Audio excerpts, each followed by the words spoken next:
So we got a little rain going on around us. This is diesel for we the people. So a little something that we was going to talk about today. Alright, so give or take around 30 years ago, I was on a jury trial. Okay? And I guess about 2 years ago, I went to a jury deal. And what the thing is 30 years ago, I was stupid. Had no concept of the rights of the Constitution or laws or anything, right? And they ask questions and this, that, here, and there.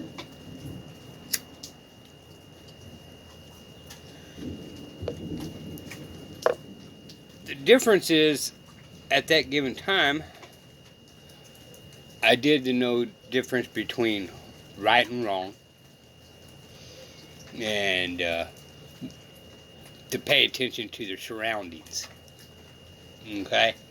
Mainly because I've been around, fairly bad neighborhoods. Okay? I wasn't really in a bad neighborhood, but I wasn't in a great neighborhoods. Alright, so I've been around fairly bad neighborhoods. Now, I've had friends in the bad neighborhood deals. So I knew a lot of streets. Street smart, basically, alright? Due to the people I was hanging around and some of the things I got into. But I never really went into causing harm. So the case I'm talking about this time, and it's just going to be a quick rundown. 2 people got brought up for murder and got charged. One person was the only one that killed anybody. Alright, and another person was basically kind of there, but not paying attention. The one that struck me out when I sat and thought about it was we had one cop on our jury, and then we had the rest of us. Alright? So we sat there and studied, and I've always been an outspoken guy. And everybody was in there convinced about this other guy just kind of standing around the car when this bad thing was happening.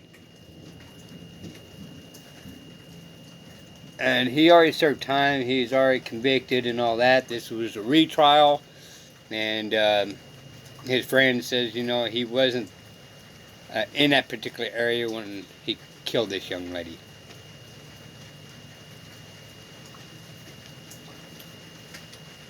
The thing that stood out in front of me at this trial, and it was during the first trial and the last trial and all that,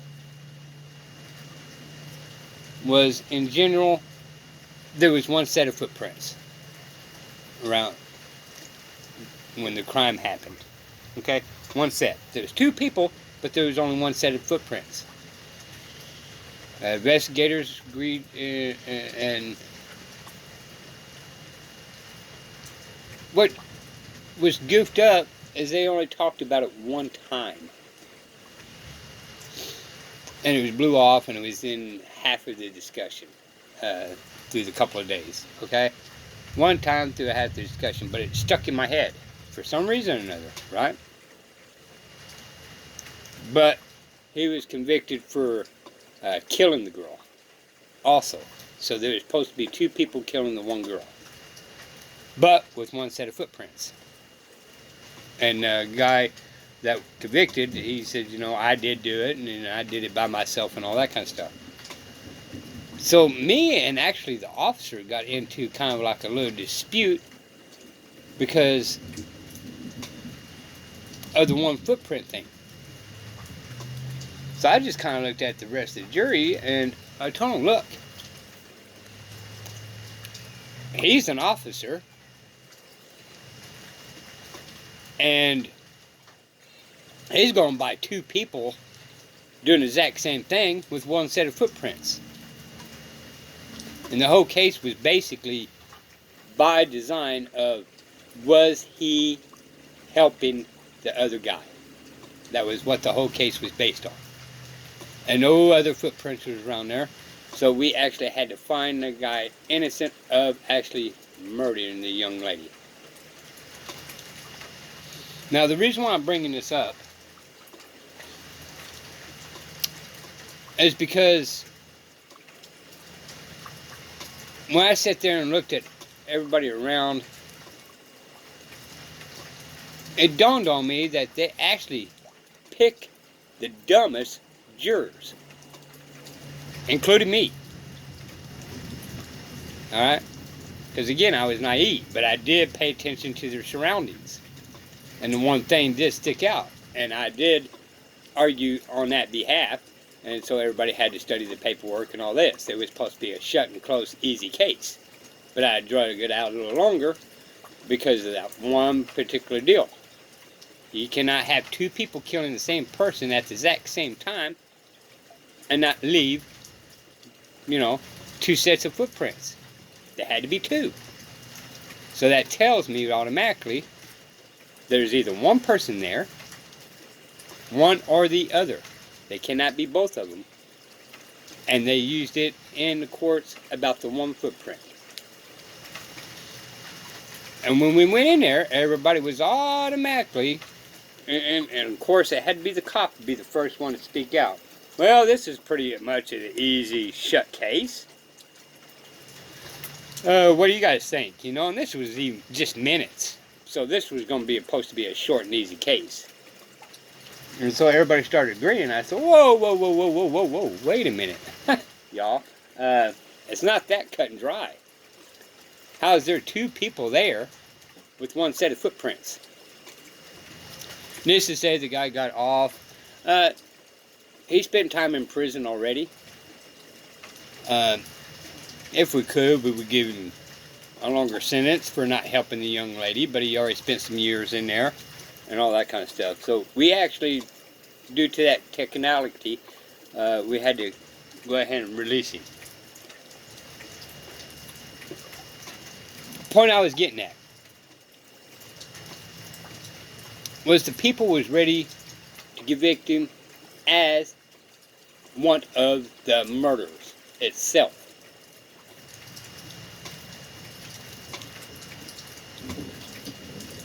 Now, a couple of years ago, I was on a jury. And again, I started paying attention around me. And, of course, when they ask questions, if they happen to ask me a question, I'm not shy. So I'd just be bluntly honest. I didn't get picked, even though I believe that I would have been one of the best jurors there, because I would go by, not only by law, but by the Constitution, even 3 years ago, okay? They kept asking this one stupid idiot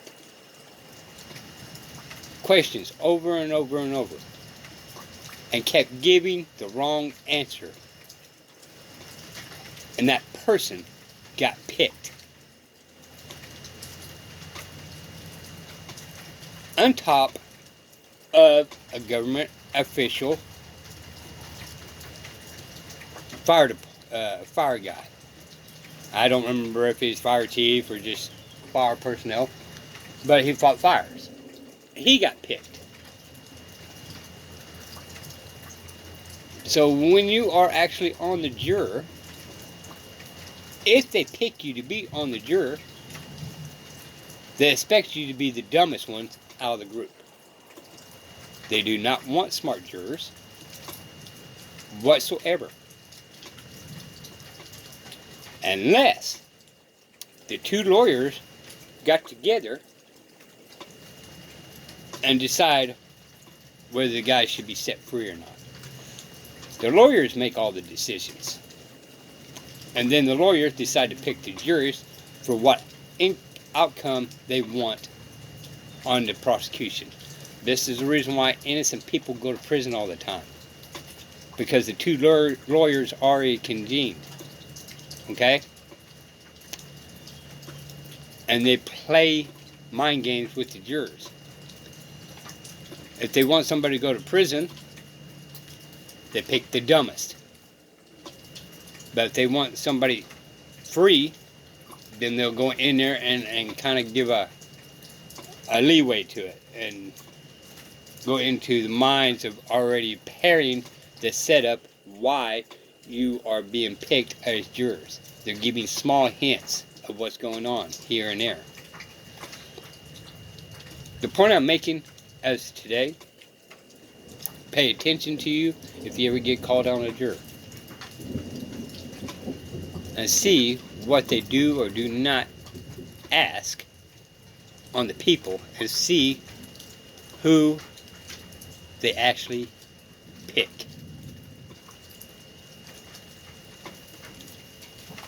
And then you can tell just by the jury they pick whether that person is going to prison.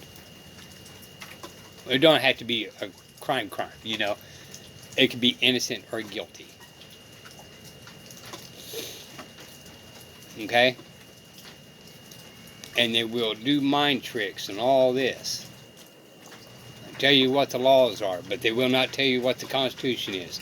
You're not allowed to go in there and study the Constitution, find out about the 4th or 5th Amendment and all that kind of stuff. That I'm aware of. When I was on jury, I asked about it. Well, when I was thinking about it, and I asked specifically, okay, well, we go into the waiting room. If I want to study one of the Constitution, can we have that been brought in? No. Is that every town? I don't know. Just the town I was in, they actually said no. So I'm not too happy about that, y'all. But my main part of this is the simple fact that 9 times out of 10, they're going to pick the most naive person to be on jury out of the whole group. And if you guys ever been on jury and you're thinking I'm calling you naive, I apologize. But explain to me why they picked you. Because 9 times out of 10, you guys don't even know the Constitution. So what made you a good juror? Because you follow some type of law that's unconstitutional?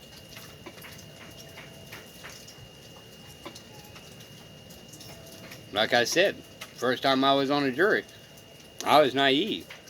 I happened to pay attention, but I was naive. They happened to just pick the wrong guy that day. Anyway, I just wanted to kind of bring that up. Got a little rain going on. And just start paying attention to how they select jurors and all that. And see if I'm false or correct. And if I'm correct, it kind of explains why innocent people go in prison. And if it's false, we still got to figure out why innocent people go in prison.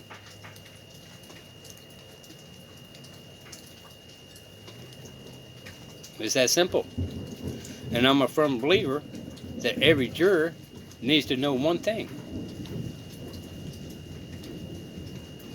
Notification. Jury notification. This is Diesel for We the People. We shall see you next time. Bye, y'all.